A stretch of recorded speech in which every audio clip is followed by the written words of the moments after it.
ওই মেয়েটার আমি বিয়ে করব। বিয়ে থেকে রাজি হয়ে গেল, কিন্তু টাকা পয়সা খরচ করবে কে?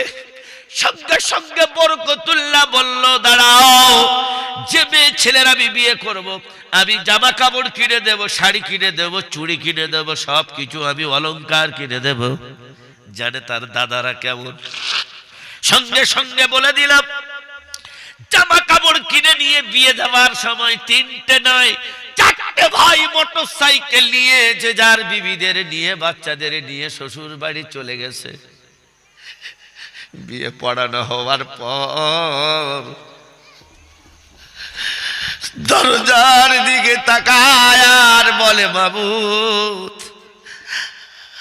আমি পুতুল, আমার বিদায়ের সময় এই ছোট বোনের কথা কিভাবে ভুলে আছে? আমার 4টে দাদা কেউ নাই, আমি যাদের লেখাপড়া শিখিয়েছি, কোলে করে স্কুলে নিয়ে গেছি, আজকের তারা আমার কাছ থেকে বঞ্চিত। তারা কোথায়? আমার ভাইরা কাঁদতে কাঁদতে পুতুল গাড়ির উপরে বসে আছে। রমজান মাস পড়ে গেছে, স্বামীর সঙ্গে সংসার করতে করতে ঈদ চলে এসেছে। আমাদের মেয়ে যারা আছে, ছোলা, চিনি, শিমুই, লাচ্চা মনে কিছু দিয়ে আসি। পুতুল মনে মনে করে, আমার বিয়ে তারা দেয়নি, আর কোনো কিছু দেয় নেই, প্রয়োজন হবে না, আল্লাহ যথেষ্ট মাল দিয়েছে। পুতুল জামা কাপড়, ঈদের দিন নতুন কাপড় পরে, আর 4টে দাদার কথা ভাবছে, আল্লাহ, কেউ যদি না আসে আমার বড়দা আসবে, পর্দা যদি না আসে আমার ছোট দাদা আসবে। রাস্তায় তাকিয়ে তাকিয়ে আসরের আজান হয়ে গেছে। পুতুল কাঁদছে আর বলছে, আল্লাহ, আমার আব্বা যদি বেঁচে থাকতো, সাইকেল যদি চালানো শিখতে পারতো, তাহলে আমার আব্বা অন্তত একবার দেখে আমাকে ঘুরে যেত। আমার আব্বা যদি বেঁচে থাকতো, আমার মা যদি কোনোদিন বেঁচে থাকতো, বলতো, যাও না আমার ছোট মেয়ের কাছ থেকে ঘুরে এসো। আয় আল্লাহ, দুনিয়ায় কি আমার বলে কেউ নাই? আমি কি এতিম, আমি কি ছাওড়, আমার দুনিয়ায় কেউ আহা বলার মতো কেউ নেই। আমার ভাইরা আমার, ঈদ হয়ে গেছে। রাত্রেবেলা স্বামী বেরিয়ে এসে পুতুলকে সালাম দেয়, আসসালামু আলাইকুম। পুতুল তাড়াতাড়ি চোখটা মুছে স্বামীর জন্য দরজা খুলে দেখে বালিশ ভিজে আছে। বলো, পুতুল, তুমি কেন কাঁদছো?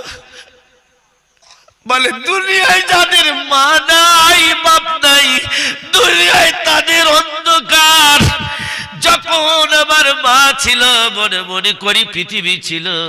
যখন আমি চিন্তা করি আমার বাপ ছিল, তখন আমার দুনিয়ায় সব ছিল। এখন আমার জন্য দুনিয়া অন্ধকার। আমার মতো মেয়ে ছেলে আমার বাপের বাড়ি থেকে নতুন জামা কাপড় আমি তোমার পরাতে পারলাম না, এটাই হলো আমার দুঃখ। আমার দাদারা সব টাকা পয়সার অনেক সম্পত্তির মালিক, কিন্তু পারলে পারতো, কিন্তু কৃপণতার জন্য আমার ভাবিদের জন্য পারল না। এটাই শুধু আমার বাকি ছিল। আমি এই জন্য তোমার জন্য কাঁদছি গো আমার স্বামী। স্বামী তখন বলছে, প্রাণের বিবি, আল্লাহ পাক কোরআন পাকে বলেছেন, হুন্না লিবাসুল লাকুম ওয়া আনতুম লিবাসুল লাহুন। নারীর পোশাক হলো তার স্বামী, আর স্বামীর পোশাক হলো তার স্ত্রী। তুমি আমার প্রতি খুশি, আমি তোমার প্রতি রাজি। আল্লাহ রাব্বুল আলামিন নিশ্চয়ই স্বামীর পায়ের তলায় তোমার জান্নাত রেখেছে। তোমার মা, তোমার বাপ, আল্লাহ তাদের ভালো রেখেছে। তুমি স্বামীর খেদমত করো।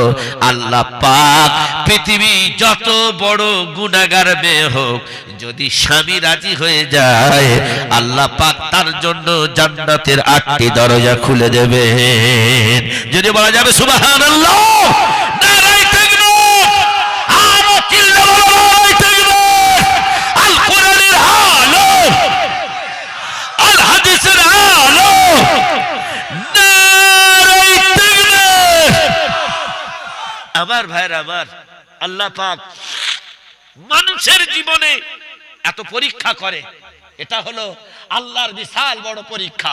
আল্লাহ রাব্বুল আলামিন বলেন, হে আমার বান্দারা, তোমরা কোরআন শরীফ খুলে দেখো আমার নবীদের জীবনে কত বড় পরীক্ষা করেছি। আল্লাহ রাব্বুল আলামিন বলেন ওয়া ইয ক্বালা ইব্রাহিম রাব্বি আরিনি কাইফা তুহয়িল মাউতা। হযরত ইব্রাহিম আলাইহিস সালাতু ওয়াস সালাম আল্লাহকে পরীক্ষা করছে। আল্লাহ মানুষের পরীক্ষা করে। আমরা যখন কুল আল্লাহু আহাদ পড়ি দেখবেন আমরা এই কথাটা বলি আল্লাহুস সামাদ লাম ইয়ালিদ ওয়া লাম ইউলাদ, এই কথাটা আমরা বলি। আল্লাহ তুমি কারোর মুকাফিক্কি নয়, আমরা হলাম তোমার মুকাফিক্কি। লাম ইয়ালিদ, তোমার কোনো সন্তান সন্ততি কোনো কিছু নেই, তোমার প্রয়োজন নেই। আল্লাহ রাব্বুল আলামিন বলেন কুল আগাইরাল্লাহি আত্তাখিযু ওয়ালিয়ান ফাতিরিস সামাওয়াতি ওয়াল আরদি ওয়া হুয়া ইউতঈমু ওয়া লা ইউতআম। আল্লাহ রাব্বুল আলামিন বলেন এ হতভাগা নূর আলম, এত কিছুর পরেও পর্যন্ত তোমার আল্লাহর কিভাবে অস্বীকার করো, ভুলে যাও? আমি কি তোমার আল্লাহ নই? আমার থেকে বড় আল্লাহ কি তোমার ভিতরে আছে?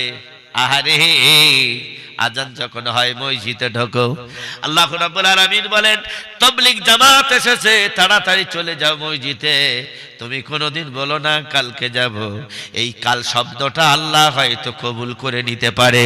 আল্লাহ রাব্বুল আলামিন বলেন কালকের ওয়াদা কোনোদিন করো না, হয়তো তোমার আজ রাত্রে বেলা মৃত্যু হয়ে যাবে, জানাজা পড়ানোর জন্য ইমাম সাহেব দাঁড়িয়ে যাবে। জীবনে কোনোদিন বলো না কালকে যাব। আমার ভাইরা আমার, আল্লাহ রাব্বুল আলামিনকে হযরত ইব্রাহিম আলাইহিস সালাতু ওয়াস সালাম বলছে আল্লাহ আপনার ক্ষমতা আছে তো? আল্লাহ বলছে তাহলে তুমি কি আল্লাহকে বিশ্বাস করো না? আল্লাহ কোরআন পাকে বলছে আমার ক্ষমতা দেখো, ইয়াখরুজু মিনহুমাল লুউলু ওয়াল মারজানু ফাবিআইয়ি আলাই রাব্বিকুমা তুকাযযিবান। জোরে বলা যাবে আল্লাহু আকবার, নারে তাকবীর। আল্লাহ বলছেন দেখো আমার ক্ষমতা। আল্লাহ রাব্বুল আলামিন বলেন সোনা চাঁদি রূপ মতি মুক্ত কোথা থেকে তুমি পাও? আল্লাহ কোরআন পাকে বলছেন ইয়াখরুজু মিনহুমাল লুউলু ওয়াল মারজান। দুই সমুদ্রের মাঝখানে বিশাল বড় ঢেউ আর তরঙ্গের মাঝখান থেকে আমি মতি মুক্ত তৈরি করি, এরপরেও তুমি বলবে আমার আল্লাহ কি নাই? ফাবিআইয়ি আলাই রাব্বিকুমা তুকাযযিবান। কিভাবে অস্বীকার করছো তোমার প্রতিপালক, তোমার রবের অনুগ্রহ কিভাবে তুমি অস্বীকার করছো? হযরত ইব্রাহিম আলাইহিস সালাতু ওয়াস সালাম বলছে আল্লাহ তুমি কি গো মৃতকে জীবিত করো, আমি একটু দেখবো। আল্লাহ বলে আমি মৃতকে জীবিত করি, এটা আমার ক্ষমতা, এটাই হলো আমার সবথেকে বড় কেরামতি। তাই ইব্রাহিম নবী বলে একটু দেখাও না। তা বলে ঠিক আছে। আল্লাহ মৃতকে কিভাবে জীবিত, তিন পারা এসেছে। আল্লাহ রাব্বুল আলামিন বলেন ওয়া ইয ক্বালা ইব্রাহিমু রাব্বি আরিনি কাইফা তুহয়িল মাউতা ক্বালা আওয়ালাম তুমিন ক্বালা বালা ওয়ালাকিন লিয়াতমাইন্না কলবি। যেটা বলা যাবে আল্লাহু আকবার। হযরত ইব্রাহিম আলাইহিস সালাতু ওয়াস সালামকে দেখিয়ে দিচ্ছে আমি কিভাবে মৃতকে জীবিত বানাতে পারি। হযরত ইব্রাহিম আলাইহিস সালাতু ওয়াস সালামকে আল্লাহ বলে দিলেন তুমি চারটি প্রাণী জবাই করো।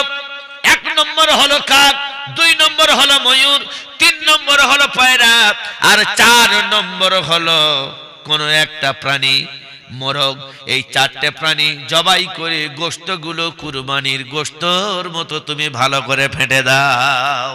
তাহলে গরুর গোশত কোনটা আর উটের গোশত কোনটা, গরুর গোশত কোনটা আর ছাগলের গোশত কোনটা, আপনার সামনে যদি সবগুলো ভালো করে পাইল করে দেওয়া হয় আপনি কি ধরতে পারবেন উটের গোশত কোনটা আর গরুর গোশত কোনটা, মোষের গোশত কোনটা? আপনি ধরতে পারবেন? আল্লাহ পাক বলছে দেখো ক্বালা আওয়ালাম তুমিন ক্বালা বালা ওয়ালাকিন লিয়াতমাইন্না কলবি ক্বালা ফাখুয আরবাতাম, আরবা মানে চার, মিনাত তৈরি ফাসুরুহুন